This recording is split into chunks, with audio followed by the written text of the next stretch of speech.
Hi. Um, this video is not,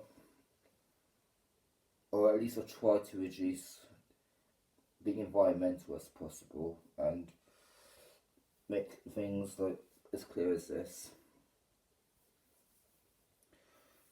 Right, every football club in the Premier League is, well, not every Premier League club, but mostly are owned by wealthy foreign owners, and are not a right-wing or moron or racist Dunkov, like obviously Hungarian hooligans were. And the hooligans who racially abused Sancho, Rashford, and Saka. I'm not, no.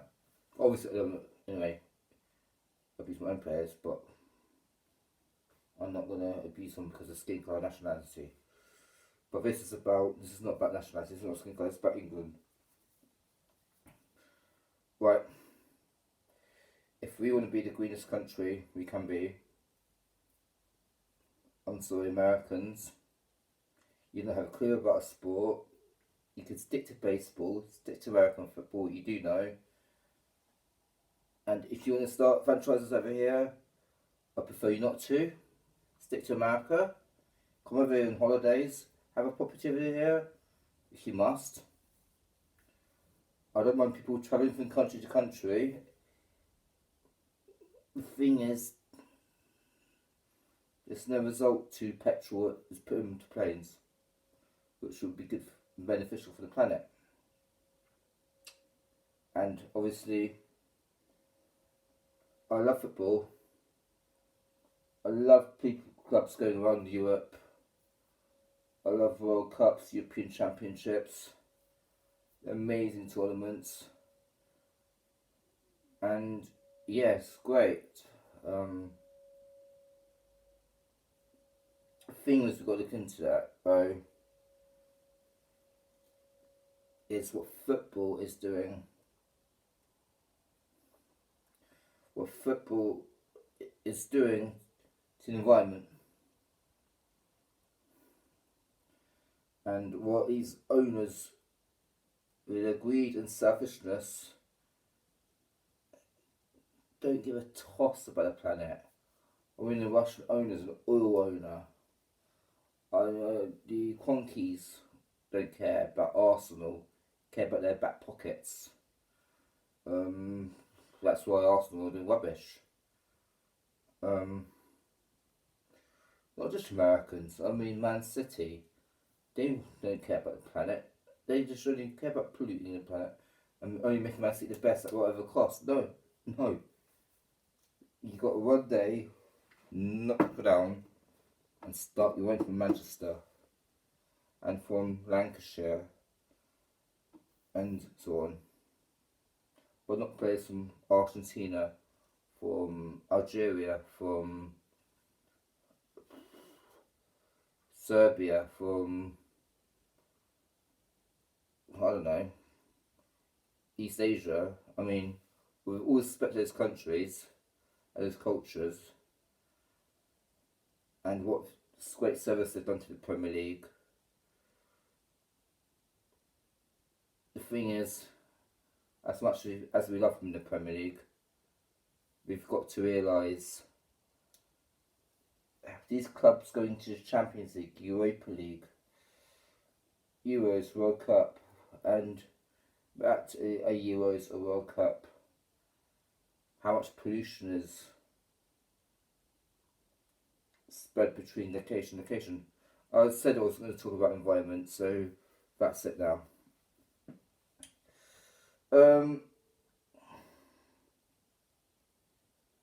So, England against Andorra. Now today, I guess, as it's Sunday now, it's about 2 o'clock or something.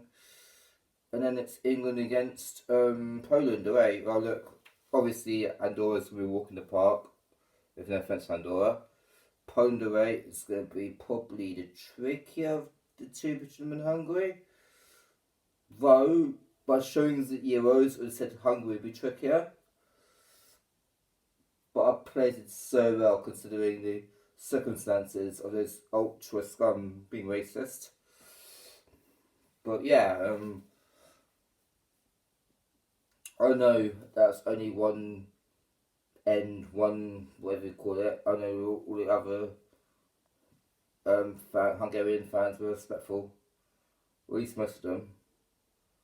And I appreciate that, obviously. But yeah, no, I think Poland would be tough. I mean, unlike Hungary, they got Lewandowski, and even Modo of Brighton could do something. But Robert Lewandowski is the top Polish goal scorer of all time, and yet Lewandowski, I swear, has got 2 or 3 years left in him. Hopefully he'll help Bayern Munich to another title. Maybe even another Champions League. Which is a daunting task. We got PSG, who they've bought. Man City done pretty good with Grealish. Man United with Ronaldo.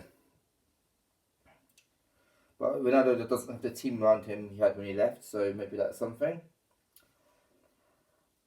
Well, obviously Chelsea. Remember Lukaku, rather. Oh, Jesus. Obviously like Kai Havertz and so on anyway.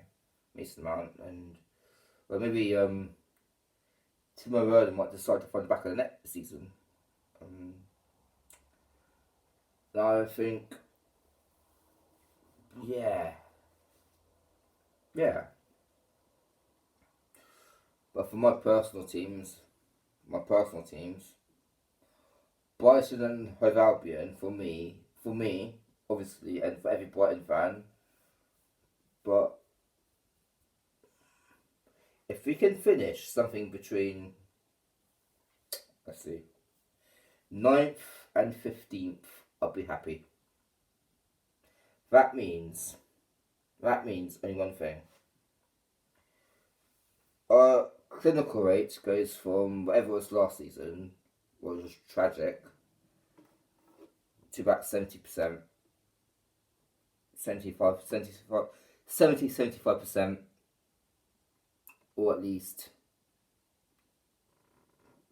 under 10% lower than the team in the last Europa League spot or something. I don't know. Just something, say, imagine in a game we have like 26 shots in the Premier League, which is probably impossible for us.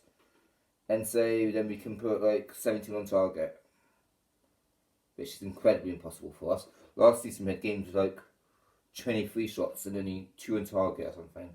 Ridiculous. Brighton won't survive to do that again this season. It might be the season where they. Well, I'm not saying that. We did pretty good work in the window. I mean, obviously, lack of money from the owner is going to challenge us. Well, even if we had loads of money, it would still challenge us because this is not about money. This is about constructing the right team, the right players, the right position, and getting something together consistently. Leicester City did it, and then went like Man City. So it's not all about money. It's about recruiting the right players and right backups, each position, and that team talk at half time, that team talk even after a game, same for the next game, and then obviously next game before the match, remind them that team talk, extras to it, and the analysis you've had between. I'm not a manager, I'm not an expert, but I'm just saying. Sorry for someone else. I was just saying, yeah, basically.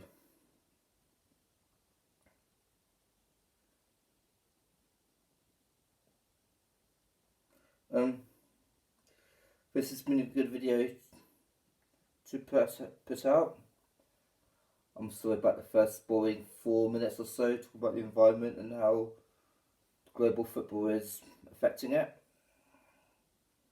I hope we made up for it for the second half. more talking about the game,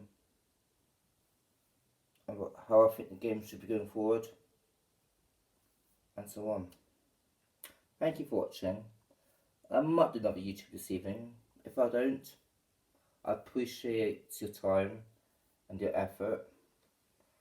And if you had got past that 4 minute and had bored the skull out of you and had talked about football, oh, you've done great.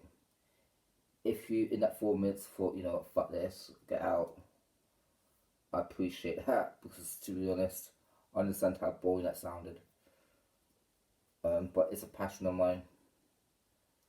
But I've got to appreciate all viewers and so on, and supplement and you know. But if I didn't say it, there's no one else on YouTube who'd say it for me, who can talk that and then change to football like me, just like that. Because you talk to me about sports, football, cricket, on it. Look, so much things. Rugby. Sorry, I love watching rugby, and it's England playing, but not knowledge. Basketball, love basketball. Again, don't question me. But yeah, alright, cheers anyway. I'm on my way out for another vid. Then, yeah.